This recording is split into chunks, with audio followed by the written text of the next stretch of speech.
Transmitiendo en vivo la mañana del 11, muchas veces hablamos de el crimen, sea organizado o no, pero de lo que pasa todos los días, desde hace mucho tiempo, en todo el país, que hablamos de la delincuencia, de los homicidios, de los ajustes de cuenta.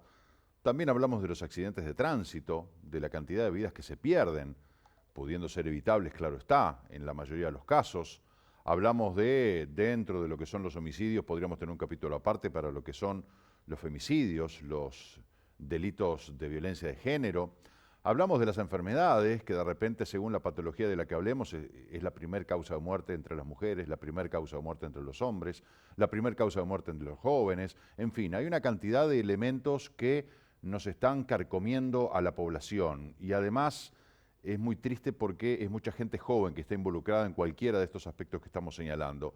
Pero hay otro aspecto, igualmente doloroso, igualmente escalofriante en cuanto a las cifras, pero del que todavía no se habla lo suficiente, que es la gente que se quita la vida, que se autoelimina, los casos de suicidio.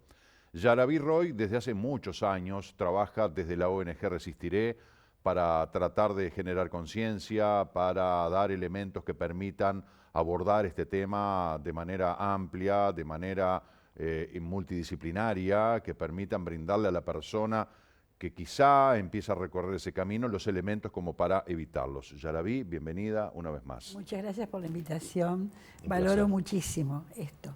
Valoramos todos los que trabajamos en Resistiré. Es que es muy importante, es clave generar estos esta espacios. posibilidad de que ustedes nos dan. No es común que la prensa dé estos espacios para hablar de suicidio, porque tú sabes que es el mito más grande, no hablar. Creo que todavía está ese mito. Todavía está, lo Hay que estamos tratando de quebrarlo. derribar. Porque ese es el mito más grande, no hablar por miedo al contagio. Exacto. Y eso no es así. Hablando es como podemos salvar vidas. No ha cambiado nada la situación en Uruguay. Si tuviéramos que trazar una línea, la línea va en ascenso, está en una meseta, desciende. Está en una meseta. Algunos años hay 2 o 3 más, otros 2 o 3 menos.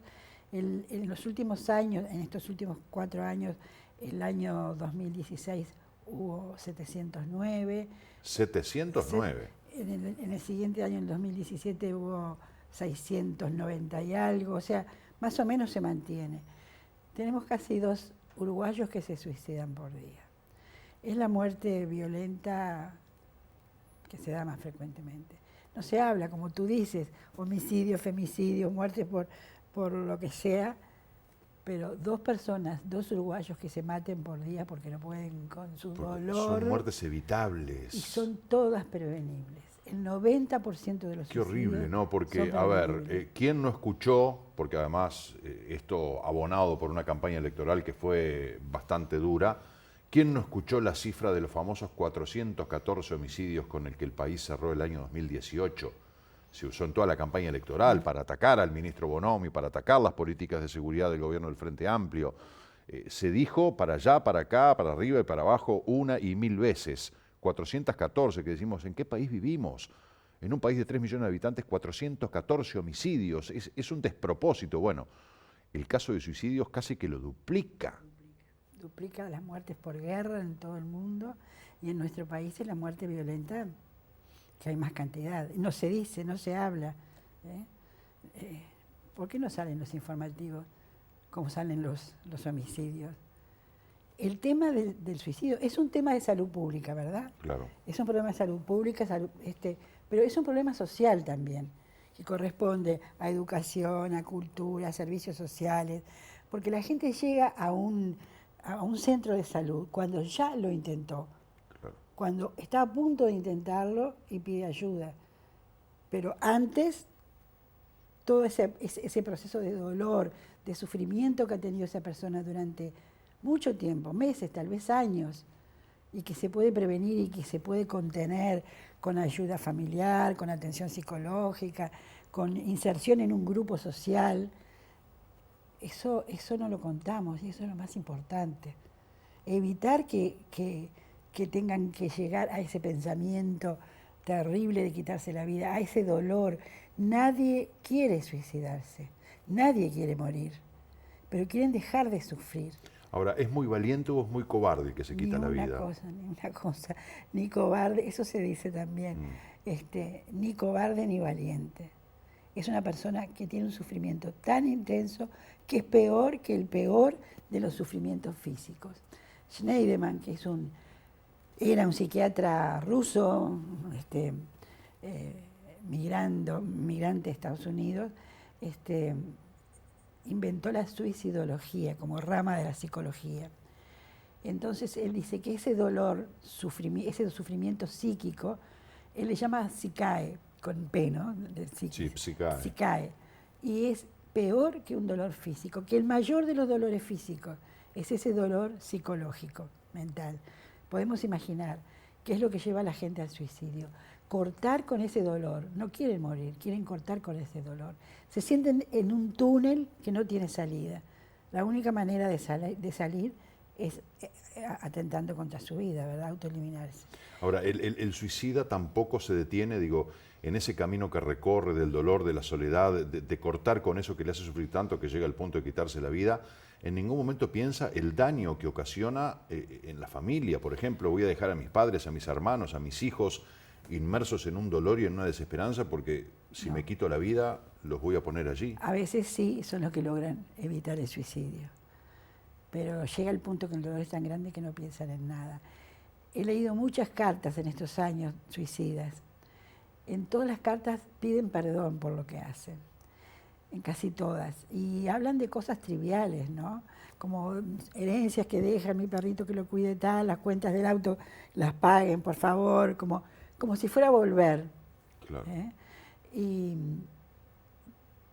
no se sienten responsables del dolor del que queda. No. No se sienten responsables, pero son conscientes que lo generan. Sí, son conscientes que lo generan, pero el dolor suyo lo supera todo. Supera todo razonamiento. No es racional el intento de suicidio. Cuando decimos, sí, decidió cortar con su vida. No decidió, porque la decisión entra a la razón, entra a la lógica del pensamiento. En el suicidio es la emoción lo que prima. La persona está en una crisis tan grande que es una crisis emocional. Ahora, muchos podemos decir, bueno, me siento impotente en decir, quizás yo podría hacer algo, quizás yo podría ayudar a la persona, quizás yo podría trabajar en la detección, decir, bueno, esta persona, cuidado, dio una señal y siento que no estoy capacitado, que de repente no las conozca. Por eso me parece bueno, una vez más, tú lo has señalado una y mil veces, reiterar a qué debemos estar atentos, porque tú también lo has dicho en este programa, la persona que se va a suicidar siempre da señales. Siempre, invariablemente. Por experiencia propia y además por lo que he vivido en estos años trabajando en esto, que yo empecé a hacer esto sin tener el menor conocimiento de nada. Tuve que aprender a hacer como una academia de esto, de estudiar y de juntarme con gente que sabe y viajar y ver en otros países cómo solucionan el tema, ¿no? Para quienes no lo saben, Yaraví, padeció el suicidio de una nieta, ¿no? Sí, exacto, de la nieta Sofía. Pero a la pregunta voy, dan señales todo el tiempo. Y a veces dan señales desde años atrás. Las señales, cuando llega el momento de la mayor desesperación, como que ya está esa idea rondando en la cabeza, es abandono físico. Las señales típicas de la depresión: abandono físico, no se bañan, no se cuidan, se encierran, regalan sus cosas porque total no las necesitan. Pasa mucho en los adultos mayores eso. Malas relaciones con la familia, de pronto, la familia no sabe qué hacer, claro, porque de pronto se encierran en su cuarto y están llorando, o se apartan en el colegio donde van y se encierran en un salón para estar solos, o de repente entra otra etapa explosiva, como muy abierta, muy estentoria, y se ponen irascibles, gritan, se divierten, salen a divertirse, parece que están muy felices, porque hay como una bipolaridad.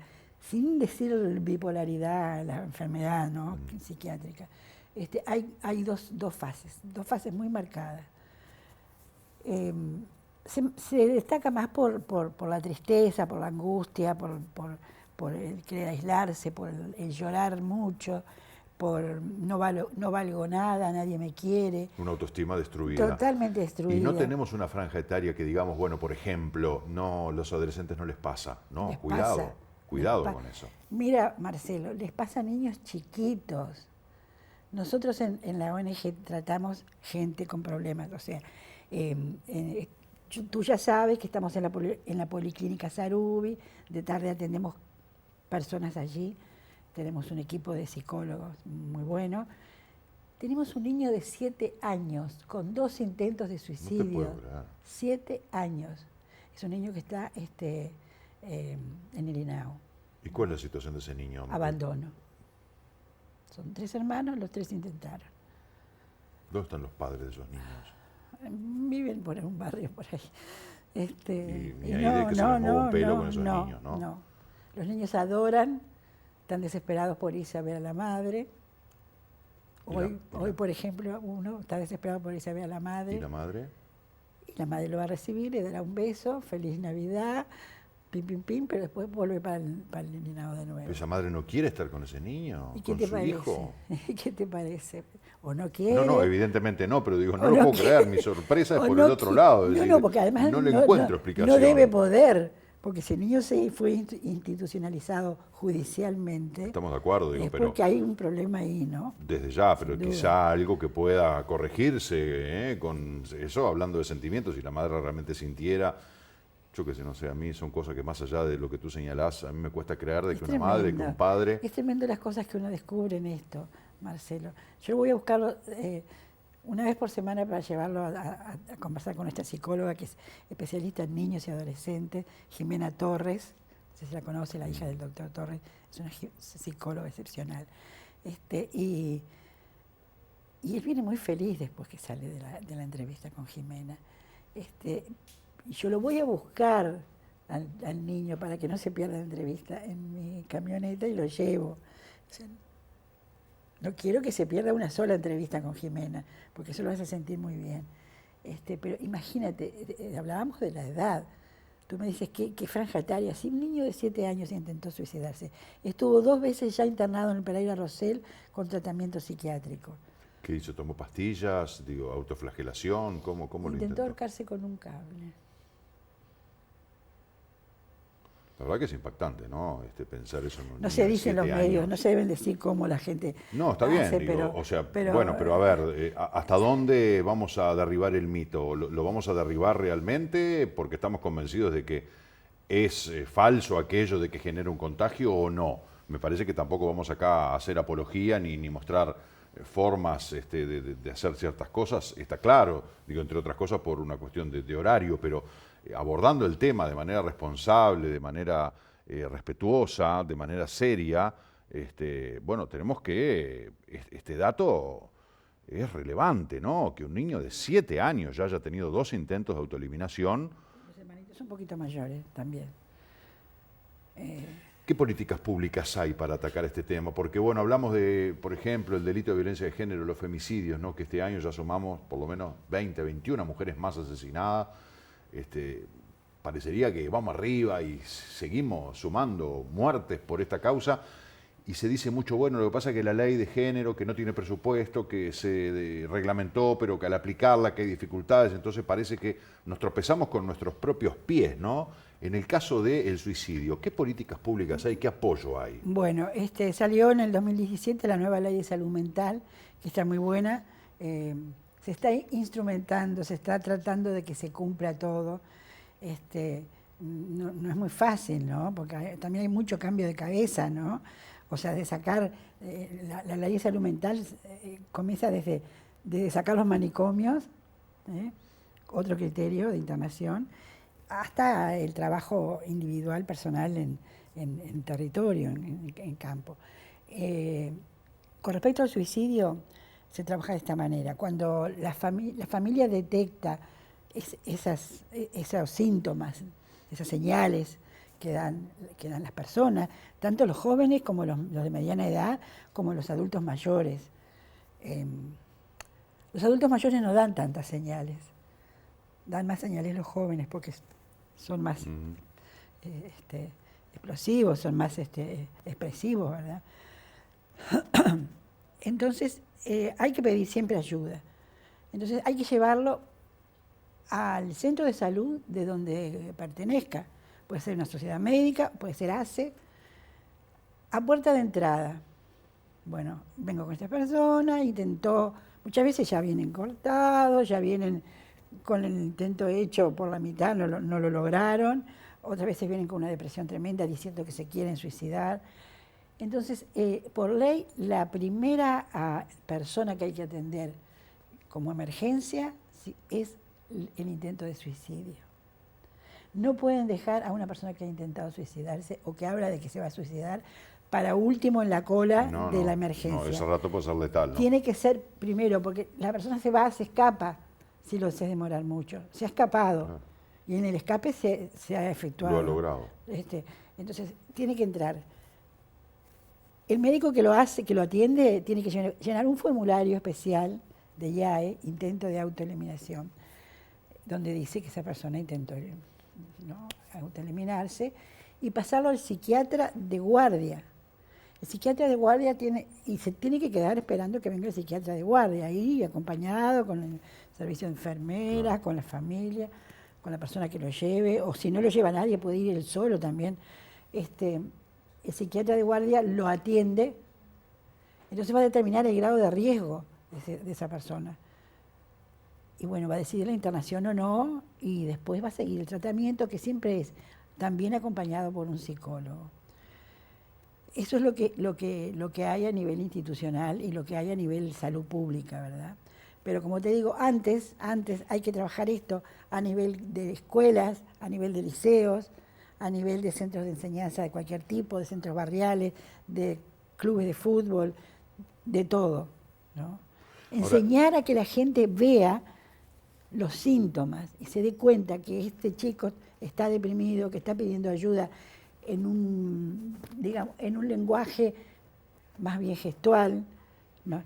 O muchas veces no es gestual, dice yo me quiero morir, yo estoy más en esta casa, a mí no me quieren, y se aleja.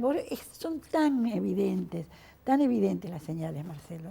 Yaraví tiene un libro en sus manos que se llama, escrito por ella, Nirvana no quiere morir, que es un libro que obviamente tiene nombres de fantasía, pero que está basado en hechos reales, son historias genuinas.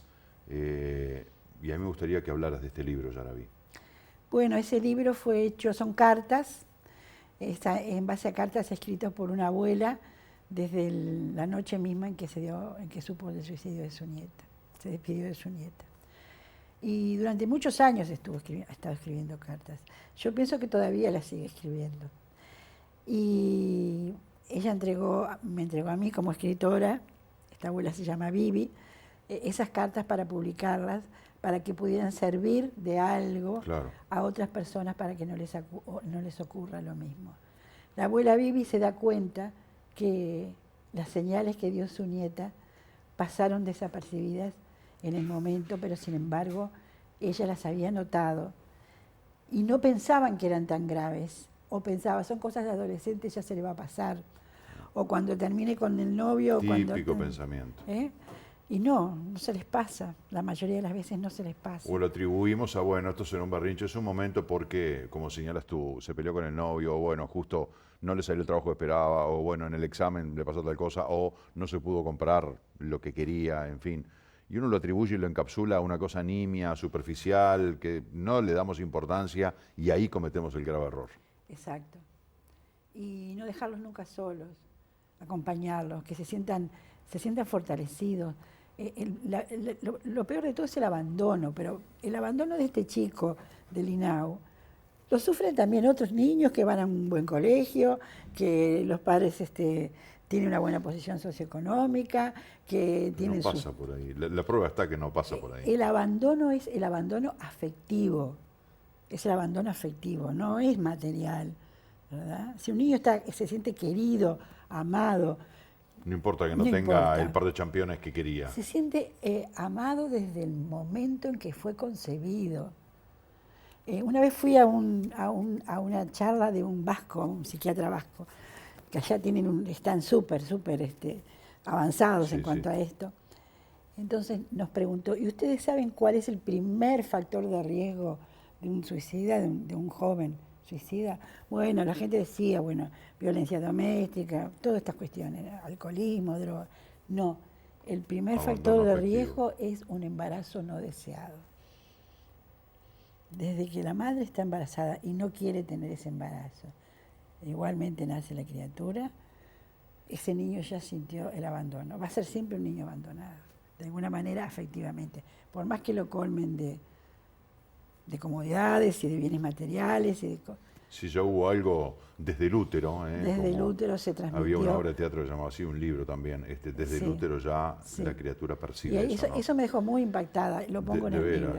Bueno, este libro, reitero, Nirvana no quiere morir, crónica de un suicidio, además de ser un libro que aborda el tema de manera muy concienzuda, también, como dijo Yarabí, pretende ser una guía, un libro de autoayuda, de que lo leamos y aprendamos cómo manejar el tema, cómo detectar, que seamos un poquito más perceptivos del entorno, que agudicemos los sentidos y que de repente podamos evitar algunos desenlaces muy tristes. Sí, y especialmente ahora yo quería hacer un pequeño hincapié en estas fechas, que son fechas difíciles, cuando la gente se siente sola, hay personas que están solas, que no han elaborado el duelo de las pérdidas que tuvieron antes o de la vida que tuvieron antes, que ahora no la pueden volver a tener.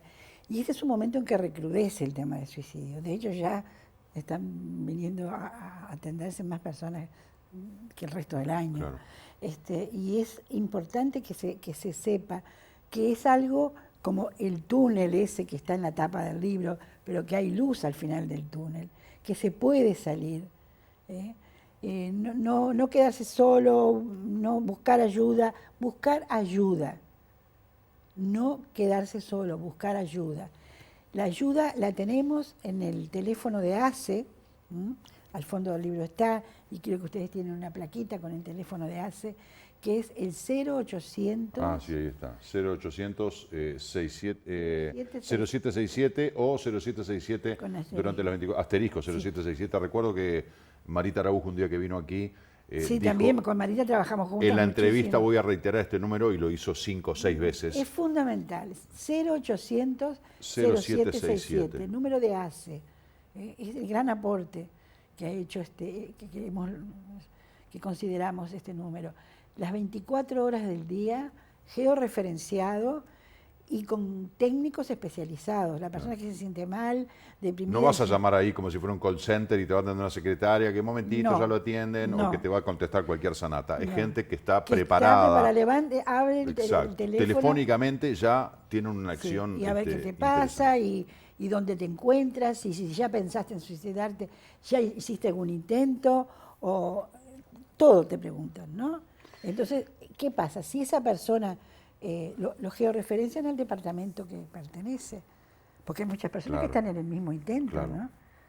Yarabí, yo te quiero agradecer muchísimo por habernos acompañado una vez más. Te agradecemos nosotros. Por poner este tema desde la experiencia, pero también desde la comprensión de que esto puede servir para ayudar a muchos y tratar de transformar el dolor propio en un beneficio ajeno y en tratar de evitar que otras personas padezcan y sufran lo que les ha tocado sufrir a ustedes como familia y a tantas familias, 700 y algo en un año. Bueno, yo te agradezco mucho, valoro mucho tu presencia, tus palabras, tu trabajo y toda tu dedicación. Gracias a ti y a todos ustedes, a la sociedad fernandina en general. Ha sido muy abierta contra este tema.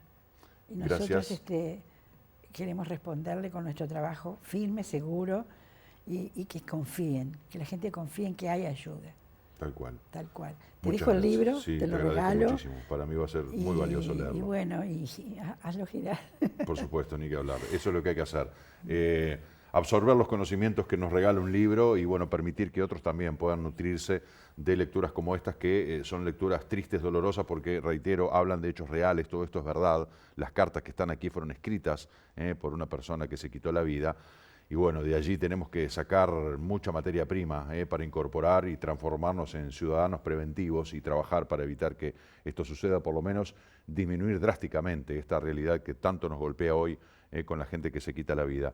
Lo mejor para ustedes, Yarabí. Muchas gracias, como siempre. Con mucho gusto, siempre a la orden. Nos vamos a la pausa y enseguida estamos otra vez con ustedes.